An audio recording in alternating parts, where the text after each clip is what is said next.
వార్షికోత్సవం సందర్భంగా Meenakshi test tube baby centre Guntur నందు ఐవీఎఫ్ ట్రీట్మెంట్ పై 40% రాయితీ. నమస్తే, welcome back to Suman TV. Present మనతో పాటు ఉన్నారు TEDx speaker, realtor oxygen founder and CEO doctor Nandi Rameshwar Rao గారు. నమస్తే సార్. సార్, కొన్ని వార్తలు చూస్తున్నాము, ఈ ఫ్లాట్స్ కొని దాన్ని రీసేల్ చేసేస్తున్నారంట, ముఖ్యంగా ఐటీ ఎంప్లాయీస్. దీనికి గల కారణం ఏంటి, బ్యాక్గ్రౌండ్ ఒకసారి చెక్ చేస్తే మనం కొనడం ఎందుకు, అమ్మేయడం ఎందుకు అని అంటే? ఈ క్వశ్చన్కి ఆన్సర్ చెప్పాలంటే నువ్వు ఇచ్చిన 2-3 నిమిషాలు చాలదు.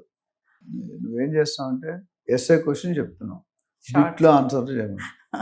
సో ఇది 2 విధాలుగా చెప్తానమ్మా. ఒకటి, ఫస్ట్ హౌస్ కొన్న తర్వాత మనకి ఇంకా స్పేర్ డబ్బులు వచ్చి, బోనస్ వచ్చి, అత్తగారు మామగారు కట్నం ఇచ్చి, ఇలాంటి సందర్భాల్లో మన ఆ డబ్బు ఉంటుంది. ఒకటి, ఇంట్లో పెట్టుకుంటే ఇంట్రెస్ట్ రాదని మన అందరికీ తెలుసు.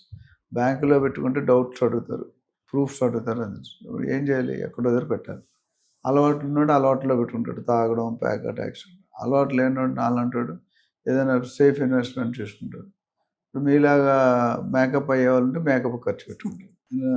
ఎందుకు చెప్తానంటే, ఒకప్పుడు రెంట్కి ఇవ్వాల్సిన అవసరం అంటే స్పేర్ మనీ ఉంది, ఇల్లు కొనుక్కొని ఎంతో కొంత బ్యాంక్ రేటు మీద ఇంట్రెస్ట్ వస్తే, ఎక్కువ వస్తే కొనుక్కునేవారు. ఇప్పుడు ఆ పరిస్థితి లేదు. అది ఒకప్పుడు పరిస్థితి, అది ఏ జమానమే థా. ఇప్పుడు అమ్ముకోవడానికి ఫోర్స్ అవుతున్నారు, దే ఆర్ కంపల్సరీ. ఎందుకు కొనుక్కునేది ఒక ఉద్దేశంలో కొనుక్కున్నారు.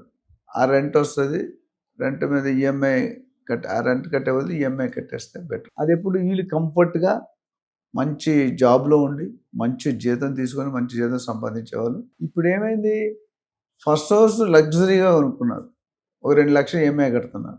5 లక్షల శాలరీ అంటే 1,50,000 కట్టచ్చు. మనం ఏమనుకున్నాం, ఈఎంఐలు ఎంత ఉండాలి, 40%. సో 5 లక్షల శాలరీ వచ్చినట్టు 1.5 to 2 lakhs ఈఎంఐ కట్టగలిగే కెపాసిటీ ఉంటుంది. భార్య భర్త ఇద్దరు పని చేస్తే ఇంకొద్ది ఎక్కువ వస్తుంది. కానీ ఇప్పుడు ఏమైనా ఇద్దరికి జబ్బులు పోతుంది. మరి ఈఎంఐ ఎలా కడతారు మీరు? 10 లక్షలు వచ్చే ఇన్కమ్, 5 లక్షలు వచ్చే ఇన్కము మీకు కంప్లీట్ జీరో. తిండి అయితే తినాలి, సర్వే అవ్వాలి, స్కూల్ పిల్లల ఫీజు కట్టాలి, ట్రాన్స్పోర్టేషన్ కట్టాలి, మన గ్రాసరీస్ కొనుక్కోవాలి, ఇవన్నీ అమ్మా నాన్న చూసుకోవాలి, హాస్పిటల్ ఖర్చులు చూసుకోవాలి, శాలరీ లేదు. మరి ఏమవుతారు వాళ్ళు? అందుకని ఏదైతే వీళ్ళు ఉండడానికి పెద్ద ఇల్లులు కొనుక్కున్నారో 3,000, 4,000, 5,000 SFT, where if you hire it, నువ్వు 5 కోట్లు పెట్టుకుంటే నీకు రెంట్ ఎంత వస్తుంది తెలుసా? ₹1,00,000 వస్తుంది రెంట్, 1,20,000. సో ఇప్పుడు అదే మనం రెంట్కి ఇచ్చామనుకోండి, కొన్ని ఏరియాలో ఎక్కువ వచ్చే అవకాశం, కమర్షియల్ ఏరియాస్ ఆ రెంట్లు ఎక్కువ చేస్తాం. ఇంతకుముందు 2.5 చెప్పా కదా, అది ఇప్పుడు 5% ఎక్స్పెక్ట్ చేస్తాం, 4% ఎక్స్పెక్ట్. అంటే 5 కోట్లలో 4% అంటే 20 లక్షలు సంవత్సరానికి. 20 డివైడెడ్ బై 12, 1.6, 1.7. సో మనం ఉండేదానికంటే మనం ఉండే చిన్న ఇల్లు తీసుకుంటే మన రెంట్ 30-40 వేలు ఉంటుంది. ఆ పెద్దిల్ని రెంట్కి ఇచ్చేసి, జాబులు లేవు కాబట్టి, జాబ్ ఎప్పుడు పోతుందో తెలియదు, జాబ్ ఎప్పుడు వస్తుందో తెలియదు, జాబ్ ఎంతకాలం ఉంటుందో తెలియదు, ప్రమోషన్ వస్తుందా, ప్రమోషన్ ఆ ఏరియాలో ఉంటావో వేరు. కొంతమంది 2 ఇల్లుల్లో ఉంటారు, భార్య ఒక ఇంట్లో ఉంటుంది పిల్లలతో, భర్త ఇంకో ఇంట్లో ఉంటాడు. ఇలాంటి కండిషన్ అని ఇప్పుడు market conditions, geo political conditions, war situation, tariff situation, ఇవన్నీ చూసుకుంటే కనుక ఒక్కసారి ₹100 పెట్రోల్ అనేది 110-120 అయితే ఆ ఇంపాక్ట్ 20% ఉంటుంది. వీళ్ళు పెంచింది 10%, కానీ ఆ ఇంపాక్ట్ 100% ఉంటుంది. ఎందుకు? పెట్రోల్ పెరిగితే లారీ డీజిల్ అంటే కన్జంప్షన్ కాస్ట్ పెరుగుతుంది. ఆ కాస్ట్ పెరిగినప్పుడు ఆ రేట్లు ఎవరి మీద వేయాలి? పాలు ప్యాకెట్ దగ్గర నుండి, ఉల్లిపాయల దగ్గర నుండి, బియ్యం వరకు అన్నీ కూడా. హోటల్లో మీరు చూసుకుంటే రేట్స్ పెంచేశారు, సడన్గా పెంచారు. ఎందుకంటే నాకు వచ్చే కాస్ట్ ఎక్కువ అవుతుందమ్మా, నేను ఎక్కడుండో గుజరాత్ నుండి తెచ్చుకుంటున్నాను, లేదా ఇంకెక్కడో తెచ్చుకుంటాను, ఇక్కడ వచ్చేసరికి ట్రాన్స్పోర్టేషన్ కాస్ట్ పెరుగుతుంది కదా, బేసిక్ రేట్ పెరుగుతుంది, ట్యాక్స్ పెరుగుతుంది. ఆ రేట్ నేను ఫ్రీగా చేసి మూసేయాలి హోటల్. సో దానికి సంవత్సరం 10%, 20%. ఇప్పుడు నిన్న బిర్యానీ ₹100 అనేది ఇవాళ ₹150, ₹140. బట్ అంత శాలరీలు అలా పెరగట్లేదు. ఈ ఇంపాక్ట్ వల్ల రెంట్కి ఎవరైతే ఇద్దామని కొనుక్కున్నారో దే ఆర్ రీథింగ్. ఒకళ్ళు రెంట్కి వీళ్ళుంటే మెయింటెనెన్స్ కూడా వీళ్ళే కట్టుకోలేదు. 10,000, 20,000 నార్మల్గా ఒకప్పుడు మెయింటెనెన్స్ ఒక 20 years పోతే ₹1,000, 500, 1,500 ఉంటుంది. 0 యాడ్ అయిపోయింది. 15-20 తక్కువ. మంచి కమ్యూనిటీలో ఉంటే మెయింటెనెన్స్ కాస్ట్ టూ హై.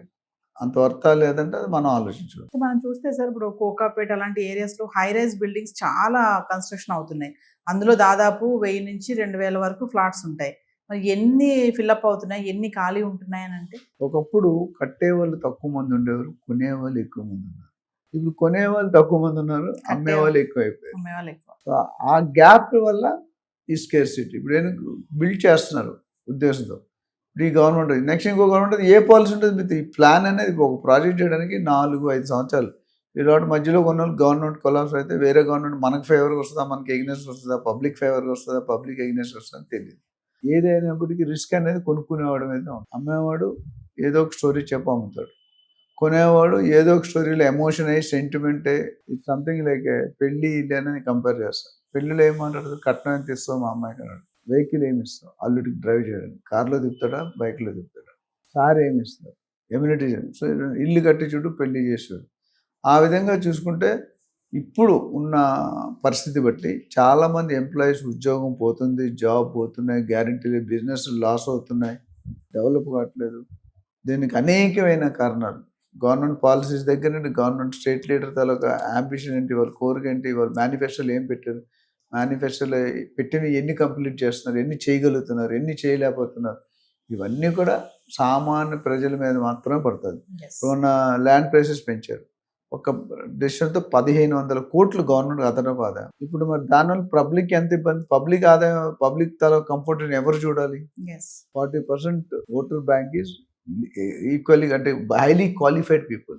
ఇప్పుడు మన పక్క రాష్ట్రం టీవీకే ఆల్మోస్ట్ పొలిటికల్ లీడర్స్ అంతా highly educated, PhDs, doctorate, professors, ఐఏఎంస్. వాళ్ళు కూడా మన మినిస్టర్ అంటే ఏమీ రానివాడు అనుకున్నాను, ఇప్పుడు మినిస్టర్ అంటే అన్నీ వచ్చాను. సో అలాంటి వాళ్ళే మేనేజ్ చేయలేకపోతున్నారు. సో మన దగ్గర మేనేజ్ చేయడం చాలా కష్టం. ఓవరాల్గా మనిషికి ఇన్కమ్ బయట నుండి మన సిటీకి హైదరాబాద్ కానీ అమరావతి కానీ ఏ సిటీ తీసుకున్నా ఎఫ్డిఐస్ రావాలి. ఎఫ్డిఐస్ అంటే ఫారెన్ డైరెక్ట్ ఇన్వెస్ట్మెంట్. వాళ్ళు వస్తే గవర్నమెంట్ కొన్ని సబ్సిడీలతో ఇండస్ట్రీ పర్మిషన్ ఇస్తారు. చంద్రబాబు గారు అదే చేస్తున్నారు, రేవంత్ రెడ్డి గారు అదే, చాలామంది సీఎం డబ్బులు కావాలంటే మోడీ గారు కూడా అదే చేస్తారు. సో ఫారినర్స్ పిలిచి మనం ల్యాండ్ డెలిగేట్ చేసి 99 years లీజ్లో ఇండస్ట్రీ పెడితే కొన్ని వేల ఎంప్లాయ్మెంట్ ఒక్కొక్క కంపెనీకి వస్తుంది. డేటా సెంటర్స్ మనం మాట్లాడుతున్నాం. నిన్న మొన్న కూడా ఏదో బిల్డింగ్ ఓపెన్ చేశారు రేవంత్ రెడ్డి గారు.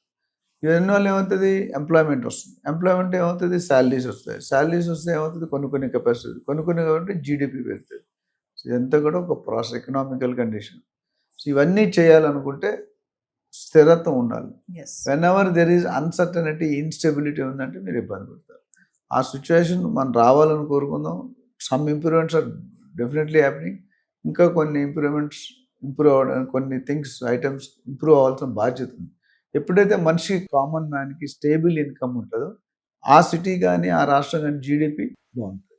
అది ఎరగాలంటే government has to support the industry has support employment. So buyer generate అవుతారు, కొనుక్కునే వాళ్ళు ఉంటే కొద్ది లావాదేవీలు ట్రేడింగ్ జరిగితే కొనడం అమ్మడం మనీ జనరేట్ అవుతుంది. Thank you sir.